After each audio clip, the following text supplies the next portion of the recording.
नमस्कार, आप देख रहे हैं एबी न्यूज। दर्शकों, एबी न्यूज में आपका स्वागत है। बिहार के कुछ ज़िले ऐसे हैं जहां पर उस ज़िले के में काम करने वाले पुलिसकर्मी, पुलिस अधिकारी और ज़िले को राजनीतिक तौर पर लीड करने वाले नेताओं के बीच में हमेशा द्वंद्व सा रहता है। कहें जो एक दूसरे के लिए हमेशा तलवार खींची रहती है। बिहार में एक ऐसा ज़िला है जहाँ से बिहार सरकार के मंत्री भी आते हैं, और मंत्री नहीं, उप मुख्यमंत्री जाते हैं। उप मुख्यमंत्री विजय कुमार सिन्हा के ज़िले की बात हम कर रहे हैं, लखीसराय बरैया। उस ज़िले में कुछ न कुछ उप मुख्यमंत्री का वहाँ के में पोस्टेड पदाधिकारियों के साथ कुछ न कुछ दो कहे जो विवाद रहता ही है। अब विवाद काफ़ी पुराना है और हमेशा से रहा है। आपको याद होगा दर्शकों, कुछ साल पहले वहाँ एक डीएसपी थे रंजन कुमार, उनको हटाने को लेकर के बहुत सारा विवाद हुआ और आखिरकार ठीक है, सरकार झुकी, हटा भी दी और उस रंजन कुमार को अरेराज ट्रांसफ़र किया गया। फिर अरेराज से वो पटना आ गए हैं। इसके बाद पिछले विधानसभा चुनाव में आपने देखा होगा जो एसपी वहाँ हटे, उनके साथ विजय सिन्हा जी का कहें एक तरह से विवाद रहा। और उसके बाद वो वहाँ चुनाव ख़त्म होते ही वो हटे। उसके बाद नए एसपी की तैनाती हुई। जिला परिषद अध्यक्ष या जिला परिषद के किसी व्यक्ति को कहें जो ज़मीन के मामले में या कहें माफियागिरी के मामले में उसको जेल भेजा गया, उसको लेकर के भी काफ़ी कहे जो हाई तौबा मची। इस बीच जो वर्तमान एसपी हैं अवधेश दीक्षित, ये अचानक से 157 दिनों की छुट्टी पे चले गए। गोपालगंज से आए थे, यंग बैच के थे, 157 दिनों की छुट्टी पे चले गए। अब 157 दिनों की छुट्टी में तो लोग कारण आवेदन में निजी कारण देता है, लेकिन 157 इतनी लंबी छुट्टी किसी मेल आईपीएस की ये पहली बार देखा गया है जो इतने लंबी छुट्टी। यहाँ ठीक है, अगर कोई फीमेल आईपीएस रहता, मैटरनिटी लीव को लेकर रहता तो लोग एक बात, या चाइल्ड केयर लीव को लेकर रहता तो एक बात, लेकिन इतनी लंबी छुट्टी एक मेल आईपीएस अवधेश दीक्षित जो हाल ही के दिनों में ट्रांसफ़र विधानसभा चुनाव के बाद गोपालगंज से आए थे लखीसराय, और लखीसराय में उन्होंने घूमना काम करना भी शुरू कर दिया था। जनता दरबार, थाने का निरीक्षण और इस तरह से काम शुरू कर दिया था।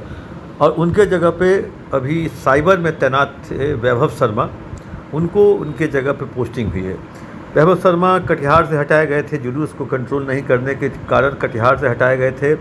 और चुनाव में कहें जो अपराजित लोहान जो ट्रैफिक एसपी थे, उनको ग्रामीण एसपी बना दिया गया था। तो वैभव शर्मा 2 महीने तक पटना के ट्रैफिक एसपी के रूप में उन्होंने कामकाज देखा था और वो भी बिना नोटिफिकेशन का ट्रैफिक एसपी के रूप में मौखिक रूप से उन्होंने, क्योंकि कहा गया जो अगर नोटिफाई करेंगे तो चुनाव का समय है, चुनाव आयोग को भेजना पड़ेगा, क्योंकि एक भी ट्रांसफ़र पोस्टिंग चुनाव के दौरान अगर की जाती है तो चुनाव आयोग के निर्णय के बाद लास्ट डिसीजन। तो वैभव शर्मा 2 महीने तक ट्रैफिक एसपी के रूप में उन्होंने यहाँ कार्यभार देखा था। ट्रैफिक एसपी में जब पूर्ण रूप से तैनाती हो गई किशनगंज के एसपी सागर कुमार झा की, तो वैभव शर्मा को साइबर में, क्योंकि पहले भी साइबर के एक्सपर्ट के रूप में ये जाने जाते रहे हैं और 2-3 दिन पहले ये कहें जो साइबर के पुराना जो विंग था, जो ईओयू के साथ जो जुड़ा हुआ था साइबर, तो उनके एडीजी से मिलने के लिए गए भी थे। इत्तेफाक से मैं भी वहाँ मौजूद था।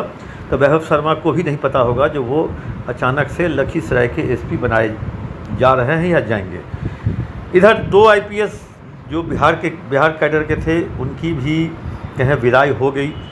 सेंट्रल डिप्यूटेशन का लेटर भी निकल गया। के रामदास जो सीआईडी में थे और अशोक मिश्रा जो स्पेशल ब्रांच पे, दोनों का लेटर निकल गया। दोनों को सीबीआई के लिए विरमित कर दिया गया। तो कुल मिला के 8 जो कहें आईपीएस यहाँ से जा चुके हैं। मतलब अचानक से जनवरी से लेकर के पूरा फरवरी, कह लो जो फरवरी तक में या मार्च के फर्स्ट वीक तक में 8 आईपीएस बिहार से दिल्ली के लिए जा चुके हैं, जिनमें अशोक मिश्रा, कुमार रामदास, गौरव मंगला, आशीष भारती, स्वप्ना जी मेश्राम, राजीव मिश्रा, दलजीत सिंह और विनय कुमार। तो ये 8 आईपीएस 9 जनवरी 6 जनवरी से लेकर के आज कहें जो 15 मार्च से, इस बीच में जनवरी फरवरी मार्च 2.5 महीने में 8 आईपीएस जा चुके हैं और 3 आईपीएस के और जाने की संभावना है। कुल मिलाकर आईपीएस के जाने की होड़ लगी हुई है। वैसे आप कल राज्यसभा चुनाव होने दीजिए, राज्यसभा का रिजल्ट आने दीजिए, देखिएगा जो आईएएस अधिकारियों में भी जाने की होड़ लगी हुई है और सबकी फाइल पूरी तरह से तैयार हो चुकी है। एक आईएएस अफसर की पोस्टिंग भी हो चुकी है, कहें जो बिहार निवास में रेजिडेंट कमिश्नर के रूप में।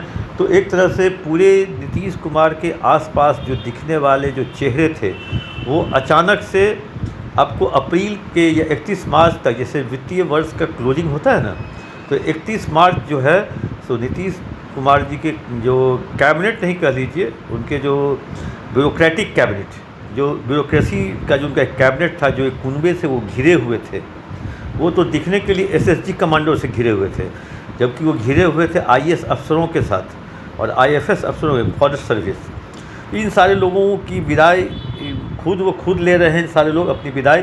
मैं वो अगली स्टोरी आपको बताऊंगा विस्तार से, जो विदाई आखिर क्यों पड़ी ज़रूरत। तो इन लोगों की भी विदाई लगभग अपने से उन्होंने खुद तय की है, सरकार नहीं भेजना चाह रही है।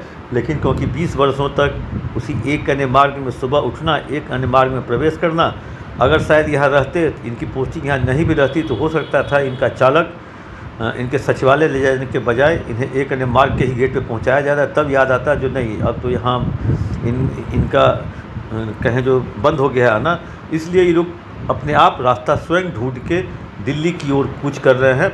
मैं कल तक में मैं इन सभी नामों का आपके पास लेके आऊँगा, जो कौन कौन लोग बिहार आईएएस से, बिहार कैडर के आईएएस अफसर दिल्ली सेंट्रल डेपुटेशन की जाने की तैयारी में हैं। जैसे ही दर्शकों जानकारी मिलेगी आप तक पहुंचाएंगे। तब तक लीजिए इजाज़त। आप अपना कमेंट बॉक्स में जाकर जरूर दें।